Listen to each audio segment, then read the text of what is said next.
Hello everyone! I know that each and every one of you probably have that one game that you consider to be the most beautiful chess game, but this is the game actually that brought me the most joy the first time I saw it, and it was about the time that I first started reading chess books. I had a book about old masters, and after I saw this game, I repeated it like 100 times over the chessboard. I showed it to all my friends, well, those who played chess. There weren't really a lot of them. But I was really amazed at this game and by Adolf Anderssen himself and by his style of play. And this game was played in 1852. It's played between Adolf Anderssen and one of his students, Jean Dufresne, if that is how it's pronounced. I'm not really sure. So let's see this game. The game holds the title The Evergreen Game, or The Evergreen Game, as well. It never gets old. It'll probably be exciting to look at this game even 500 years from now. So let's see this game. Anderssen is white and Jean is black. We have e4, e5, and yeah, I forgot. It's after this game and after, well, let's just get to the move knight f3. We have knight to c6, bishop to c4, so the Italian game, bishop to c5, and here we have b4, the Evans gambit. It's definitely my favorite opening with the white pieces. If I'm ever able to play b4, I will play b4. Doesn't really have to be the Evans gambit. I will play b4 against the Sicilian. I do enjoy an occasional wing gambit, and I really enjoy the idea of b4 as a move. So we have bishop captures on b4, we have c3, so basically white gives up a couple of pawns for extremely rapid development. We have bishop to a5, and now d4. We have e captures on d4, so giving up another pawn, and castles. And here, since Jean is Adolf's student, he knows that d captures on c3 can get a bit too dangerous for black, so instead he plays d3. Okay, well, we have queen to b3, now attacking this f7 square, and well, black does have to defend this, and also he has to figure out a way how to castle. So he plays queen to f6, preparing knight to e7, and maybe then castling. We have e5, not allowing black any time to breed. We have queen to g6, and here we have rook to e1. And okay, now black can play. Here we have knight g to e7. We have bishop to a3, and now it's not really pinning the knight or anything, but it's a useful square for the bishop, as this diagonal is very strong. And here black has a number of options. He can play d6, he can push d5, maybe just castling would be best, even if it's not the best move, but it would be best for a human to play it. But instead, as those were the moves in old times, he played b5. Black wants to give up some material to get some development himself.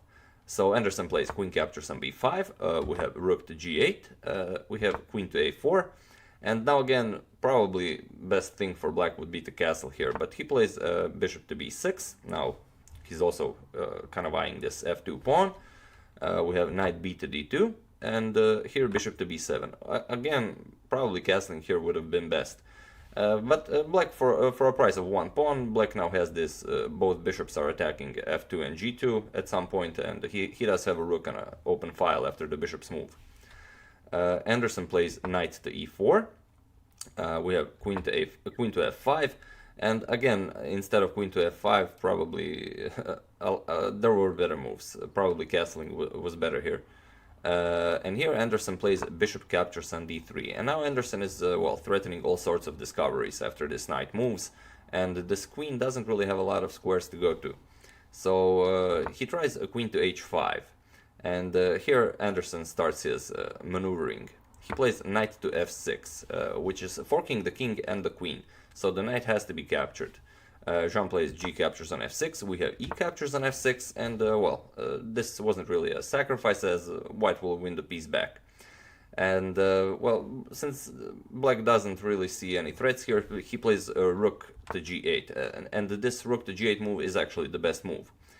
And well, this is the most critical position, probably one of the most critical positions of all chess positions. As well, black is threatening queen captures on f3, as the pawn won't be able to recapture. But if he plays this, white has a crushing attack, and it's very hard to find a defensive move for black in this position.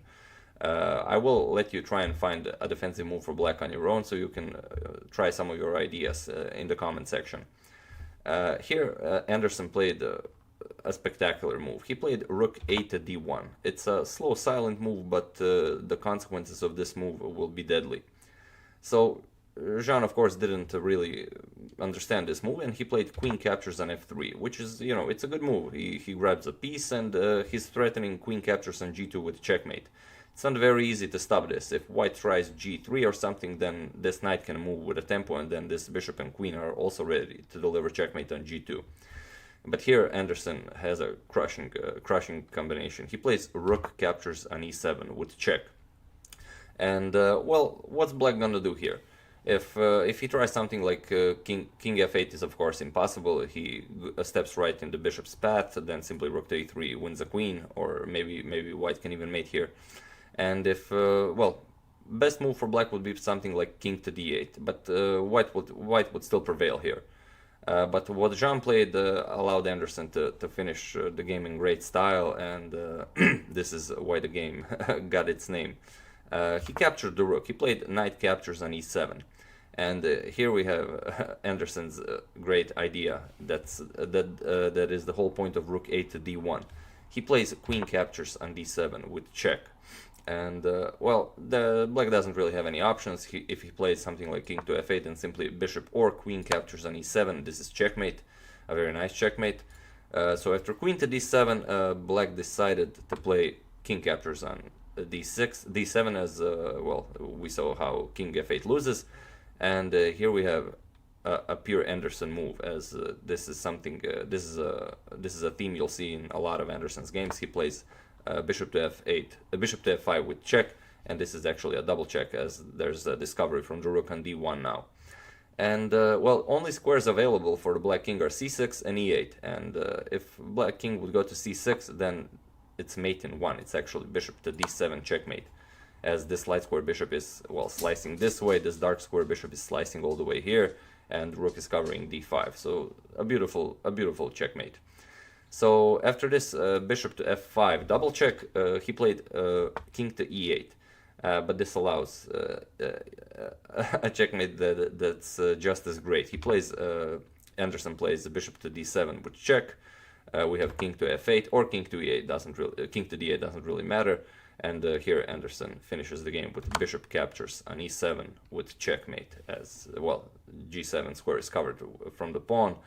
And this is a beautiful mating picture, and it's well, it's an extremely beautiful game. It's definitely an evergreen game, as the title would suggest. And look at these bishops here. It's the greatest bishop pair ever. They're quite a team. So yeah, I do hope you enjoyed this game. Like I said, this is the game I consider to be the most beautiful, as it brought me great joy, and it still does. And I would like to thank Miki Gramatikov. Thank you for your contribution to my channel. I really appreciate it. This is actually your second time contributing, so I'm glad you're still enjoying my content. Thank you a lot, sir. And yeah, as usual, you can check all of my previous videos here. Thank you all for watching, and I will see you soon.